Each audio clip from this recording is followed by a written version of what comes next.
ہم مسلمانوں کو کس طرح کا ہونا چاہیے تھا اور آج ہم کیا ہو گئے۔ علامہ اقبال ایک اشارہ دیتے ہیں کہ ہمیں کس طرح کا ہونا چاہیے تھا۔ علامہ اقبال فرماتے ہیں، اخوت اس کو کہتے ہیں چبے کانٹا جو کابل میں، تو ہندوستان کا ہر پیر و جوان بے چین ہو جائے۔ اخوت اس کو کہتے ہیں چبے کانٹا جو کابل میں، تو ہندوستان کا ہر پیر و جوان بے چین ہو جائے۔ ہمیں اس طرح کا ہونا چاہیے تھا، اور اس کے بارے میں قرآن پاک میں آتا ہے سورہ حجرات میں کہ مؤمنین آپس میں ایک دوسرے کے بھائی ہیں۔ حضرت نعمان بن بشیر رضی اللہ تعالیٰ عنہ سے روایت ہے کہ رسول اللہ صلی اللہ علیہ وآلہ وسلم نے فرمایا، سب مسلمان ایک جسم واحد کی طرح ہیں۔ اگر کسی کی آنکھ دکھے تو اس کی وجہ سے سارے بدن کو درد محسوس ہوتا ہے، اور اسی طرح اگر سر میں تکلیف ہو تو بھی سارے جسم میں تکلیف محسوس ہوتی ہے۔ یہ صحیح مسلم کی حدیث ہے۔ حضرت ابو موسیٰ اشعری رضی اللہ تعالیٰ عنہ سے روایت ہے کہ اللہ کے رسول نے ارشاد فرمایا، ایک مسلمان کا دوسرے مسلمان سے تعلق ایک مضبوط عمارت جیسا ہے۔ اس کا ایک حصہ دوسرے حصے کو مضبوط کرتا ہے، اور پھر آپ نے اس کا عملی مظاہرہ کرتے ہوئے اپنے ایک ہاتھ کی انگلیاں دوسرے ہاتھ کی انگلیوں میں ڈال کر آپس میں پھنسا کر دکھا دیا کہ مسلمانوں کو اس طرح باہم وابستہ و پیوستہ ہونا چاہیے۔ یہ حدیث ہے بخاری شریف کی اور مسلم کی۔ ایک اور جگہ صحیح مسلم میں آیا ہے کہ مسلمان کا بھائی ہے، اس پر نہ خود ظلم کرتا ہے اور نہ اسے بے یار و مددگار چھوڑتا ہے، اور نہ اسے حقیر جانتا ہے۔ پھر آپ صلی اللہ علیہ وآلہ وسلم نے اپنے قلب مبارک کی طرف اشارہ کرتے ہوئے 3 بار یہ الفاظ کہے، تقویٰ کی جگہ یہ ہے، تقویٰ کی جگہ یہ ہے، تقویٰ کی جگہ یہ ہے۔ کسی شخص کے برا ہونے کے لیے یہی کافی ہے کہ وہ اپنے مسلمان بھائی کو حقیر جانے۔ ہر مسلمان پر دوسرے مسلمان کا خون، مال اور عزت حرام ہے۔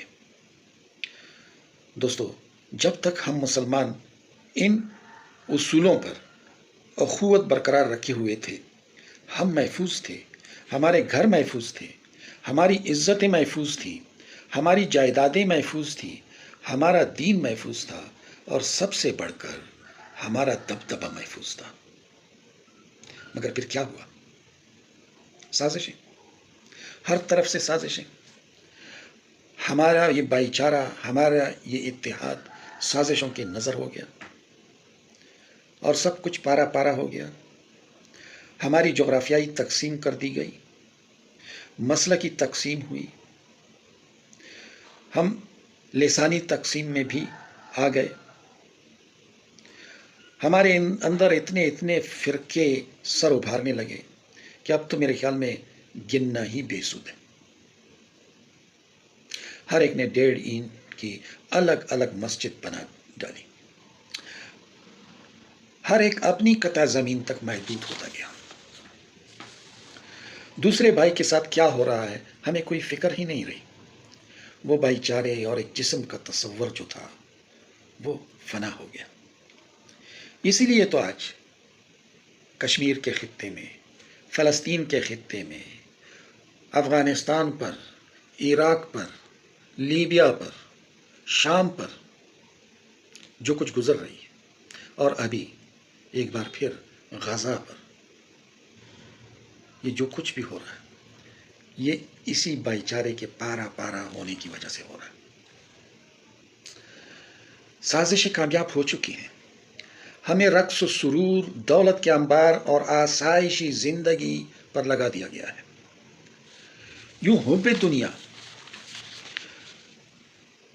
دنیا کی بدولت ہم اتنا کمزور ہو چکے ہیں کہ حضور صلی اللہ علیہ وآلہ وسلم کی یہ پیشگوئی ہم پہ آج بالکل سچ دکھائی دے رہی ہے۔ سنن ابی داؤد میں ہے، حدیث نمبر 4297، کہ رسول اللہ صلی اللہ علیہ وآلہ وسلم نے فرمایا کہ ایسا وقت آنے والا ہے کہ دوسری امتیں تمہارے خلاف ایک دوسرے کو ایسے بلائیں گی کہ جیسے کھانے کے دسترخوان پر ایک دوسرے کو بلایا جاتا ہے، حالانکہ تم لوگ اس وقت کم نہیں ہوگے، تعداد میں بہت زیادہ ہوگے، مگر سمندر کے پانی کے جھاگ کی طرح ہوگے۔ اللہ تعالیٰ تمہارے دشمن کے سینوں سے تمہاری ہیبت نکال دے گا، تمہارا جو رعب و دبدبا تھا وہ نکال دے گا، اور تمہارے دلوں میں وہن ڈال دے گا۔ تو پوچھا گیا کہ یا رسول اللہ صلی اللہ علیہ وآلہ وسلم، یہ وہن کیا ہوتا ہے؟ تو رسول اللہ صلی اللہ علیہ وآلہ وسلم نے جواب میں کہا کہ وہن حب دنیا، یعنی دنیا سے محبت، اور موت سے نفرت، یعنی موت سے تم لوگ ڈرنے لگو گے اور دنیا کی محبت میں اتنا مبتلا ہو جاؤ گے کہ تم سوچو گے کہ یہ دنیا ہمارے ہاتھ سے نہ نکل جائے۔ آج ہمارے سینے کے اندر، ہمارے دلوں میں دنیا کی محبت نے بالکل ایسے ہی ڈیرا جما لیا ہے۔ ہم موت کے خوف سے، رزق کی محرومی سے، اور جاہ و جلال اور خود ساختہ عزتوں کے چھن جانے سے، یعنی ان سب کے ڈر سے آپس میں ایک دوسرے کے ساتھ کھڑے نہیں ہو رہے۔ اسی وجہ سے ساری دنیا میں آج ہم تماشا بنے ہوئے ہیں، جبکہ علامہ اقبال کی آواز ایک پوری صدی سے ان فضاؤں میں گونج رہی ہے۔ ایک ہو مسلم حرم کی پاسبانی کے لیے، نیل کے ساحل سے لے کر تا بخا کے کاشغر۔